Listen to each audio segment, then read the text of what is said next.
my new movie. It's about a film shooting where a burnt Quran is found. And after the burnt Quran is found, there's a hysterical moment and it's develops and everybody gets crazy, and it's about how or why we as society can't speak anymore. لا خليني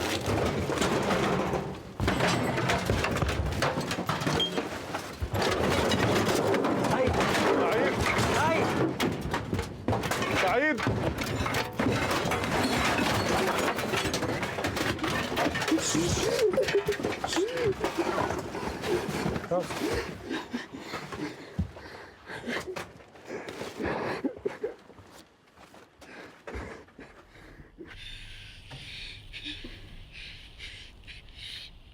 I think the first idea was like, for me, how images create a reality which is different than our reality, and this reality of images make impossible that we can talk each other anymore. And you know, you see at the times in Germany's elections everywhere, the people get crazy, we get hysterical, and I really want to understand why it's like this.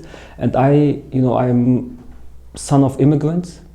And when I was young, and the images of immigrants, of Muslims, it was a completely different the way I lived in Germany. And I felt so powerless when I was a kid, when I was at school. And I saw that these images can dehumanize the people, and this dehumanization can lead to, to massacre and to like violence. And I had the feeling, okay, I want to analyze this in Hysteria.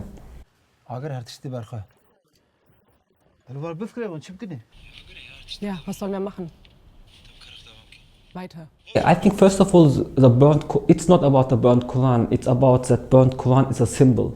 I could also use an Israel flag, I could also use a racist word in a live interview, I could say something very wrong and it could have the same effect like a burnt Quran. It's just about symbol. And why it is so important talking about symbols and metaphors? Because the one and same thing, same metaphor can be completely read different by different person. For one, it's like the post-colonial arrogance. For one, it's a burnt Quran, like this freedom of speech. For one, it's art. For one, it's insulting of his religious beliefs.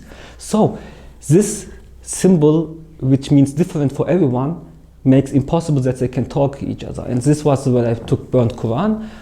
And also like burnt Quran, it's very actual, like, I think 2 weeks ago, the guy who burned the Quran, he get killed. And it was on live stream, it was on image, he get killed on image.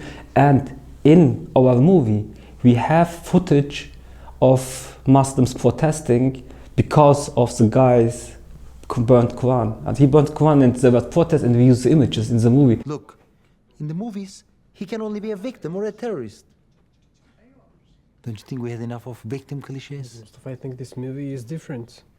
I don't know, I was touched by the scene. I think it's... Yes, and you could see today, like, we were so many people and everyone had tears in their eyes. In the movie, we have a stranger. We have like, she loses the keys, someone calls, I found your keys, she is overjoyed and give him the address and he never comes. And now there's an image of a stranger, of a migrant, and this image also creates a paranoia because it's a projection. Like now, when we talk about migrants, it's only a projection. In the German election right now, we only talk about migrants, about migration, but it's completely simple. It's not like they are victims or they are terrorists. We can't talk about this complex theme like they are humans.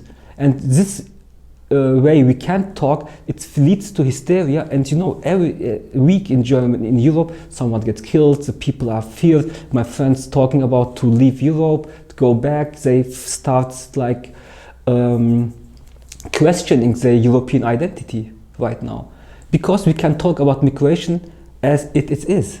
It's a complex theme that humans come together and it's always like clash, but also like beautiful. Innocent people killed by racists. What else can you feel except of rage and sadness? What? Of course people gonna cry. It's too cheap. Nee, I think it's not too cheap. I think it's very Look, reasonable to do this film. Ellie, After my movie Oray, it's about a Muslim boy from down class. I wanted to, because everyone was accepting Mehmet make a movie about Muslims. I said, no, I don't want to make a movie about Muslims. I make a movie about complete opposite, the German.